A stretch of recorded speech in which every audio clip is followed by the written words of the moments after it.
When I first saw AboriGenus, it was actually on, I saw it on Stallion83's website, being recommended as a quick way to get 1,000 gamer score in less than an hour.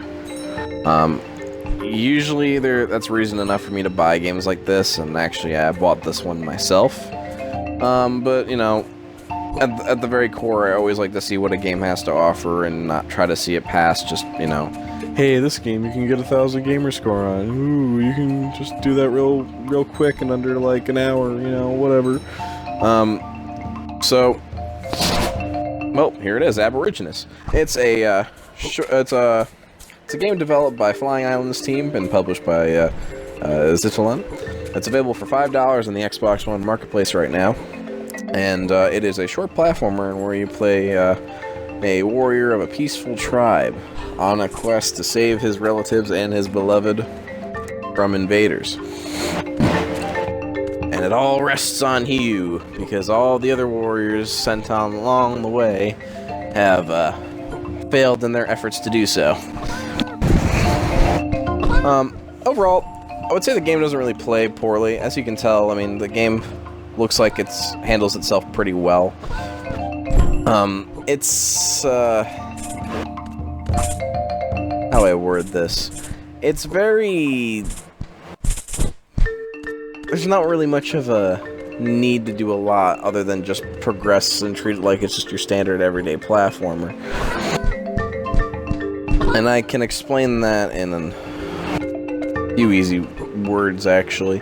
For one thing, it's an action-adventure platformer with RPG elements, and while you don't exactly see those RPG elements right now, there's a skill system where you can, every time you get a certain amount of XP, you can level up and get a skill point.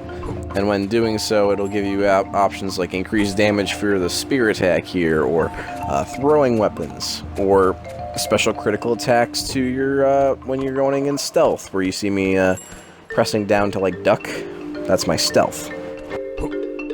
And also there's a portion of the game where you'll eventually get magic powers in the form of being a shaman, and you can upgrade those as well. So there's like a total of 6 skills you can upgrade. And the only drive to really do any sort of this combat you see on screen right now is mainly just to level those up. But there's no real need for the most part.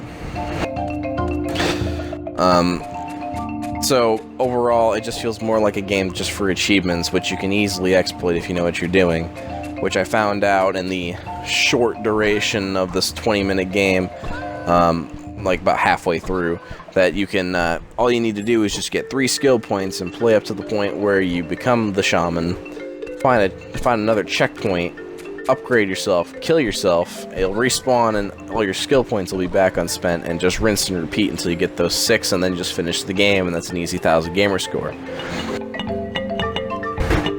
Now, the one thing I do like about this game is I'm a big fan of pixel art, and this game definitely does it very well. But other than that, there's not much really left to desire for me about this game. There's only major grievance is just quite possibly the chicken section. And it was basically this section of the game where I had to ride a chicken for a very short duration, and I wondered if the hit detection was a little bit screwy at first. But I wasn't able to re-replicate it, so maybe you might not have that issue if you play it yourself. Overall, AboriGenus doesn't really do anything for me. It kind of reminded me of some simple NES games, but all it really seems for me, to me, is just a game to get an extra 1,000 gamer score on. As you can see, it's very quick to easily earn all the achievements, and that's why I'm giving it a 4 out of 10.